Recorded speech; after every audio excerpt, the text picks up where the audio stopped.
Hey guys, this week for our reading lesson, we are going to look at main idea and supporting details in nonfiction. So, the main idea is the most important idea of a paragraph or text. It is what the text is mostly about. So, good readers find the main idea of informational text or nonfiction as they read. In the supporting details, are facts and information that tell more about the main idea. Supporting details give specific information and examples to explain and describe the main idea. Good readers identify the supporting details for the main idea. So, how to find the main idea? Read and pause. Pause as you read to gather information to determine the main idea. Ask yourself, what is the passage mainly about? Identify the supporting details. Find sentences that give more information, examples about the main idea. Ask yourself, does this support the main idea? And write and reflect. So write down the main idea and supporting details in an organizer or notebook and ask yourself, do the details relate and support the main idea? So here is an example of how to know the main idea, to find the main idea and details. So think of your palm as the big main idea. So the palm of your hand, hold up your hand. The palm of your hand is like the main idea, and your fingers are the supporting details. So just like your fingers help your hand, the supporting details help the main idea. This week we're going to look at a story from our Storyworks magazine. Today we're going to listen to the read aloud of it. Tomorrow we will read it ourselves from our new Storyworks magazine. So this is in your February Storyworks magazine that you got last week. So we're going to listen to it. Today I want you to think about what the main idea is and think about some of the details. We will talk about that more tomorrow during our lesson. So you might want to pull out your magazine and find the story.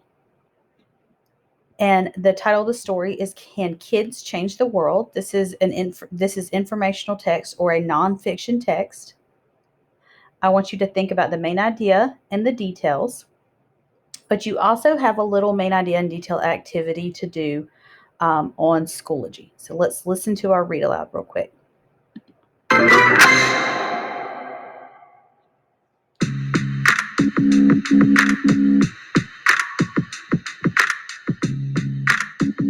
Can kids change the world?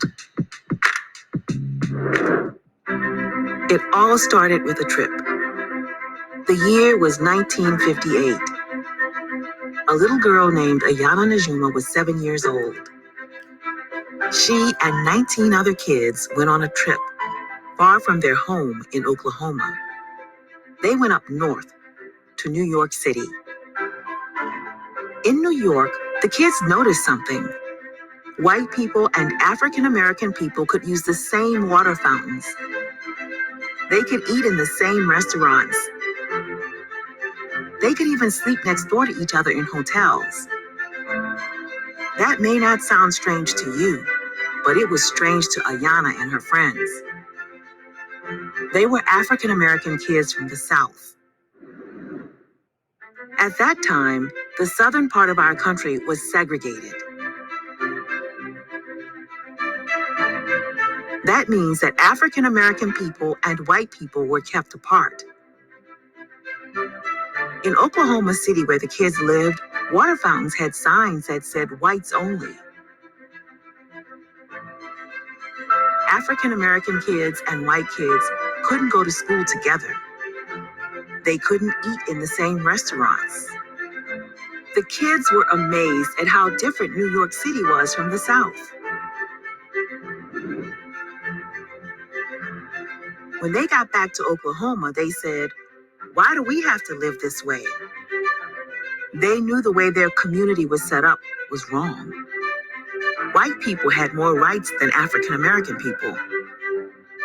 The kids made a plan to fix things. But would it work?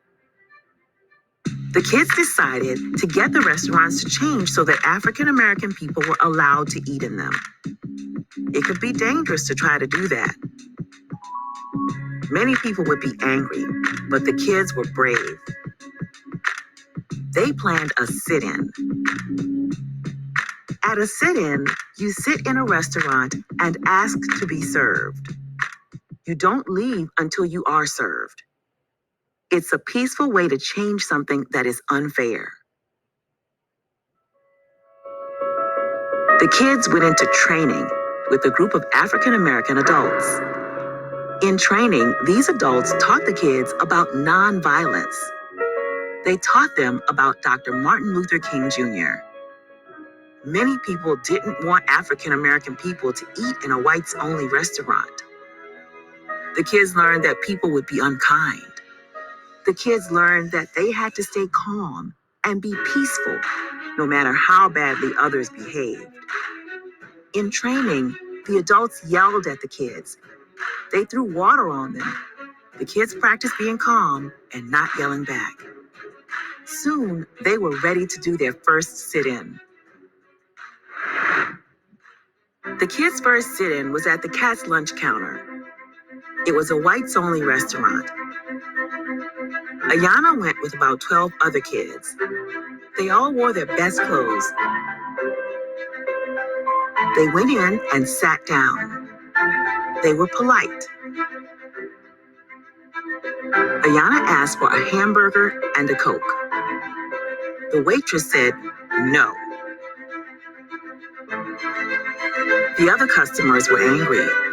They didn't like that African American kids were trying to change the restaurant.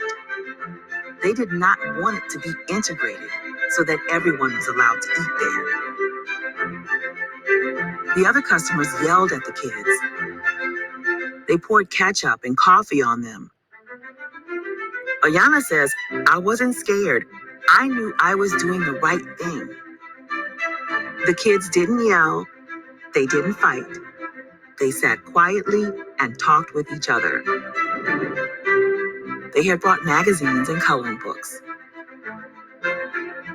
At the end of the day, the restaurant closed. The kids had to go.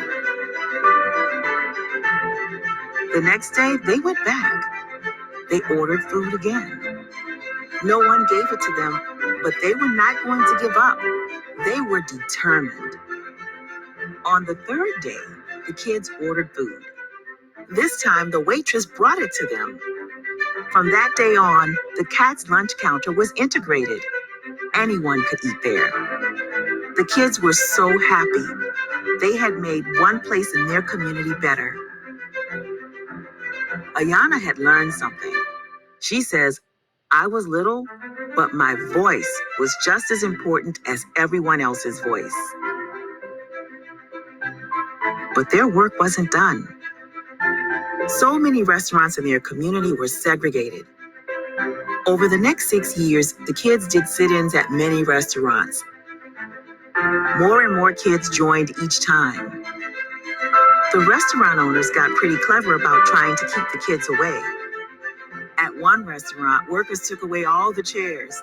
There was no place to sit. But would that stop the kids? No. Ayana's little sister Lana had the right idea.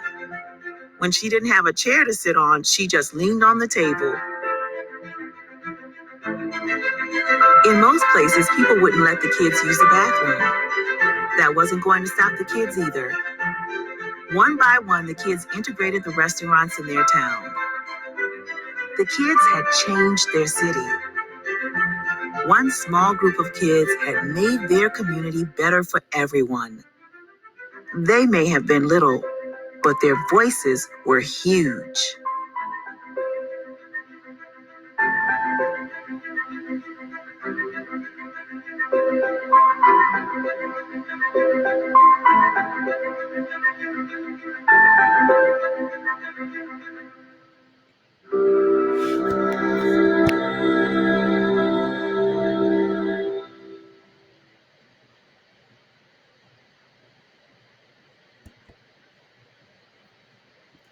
Okay, so I want you to take some time, and you can go back into your article in your magazine if you would like, or you can listen to the read aloud on Storyworks.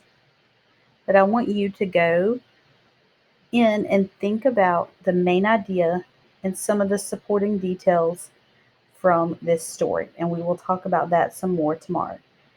And for today, I want for you to complete the main idea activity that you will find on Schoology.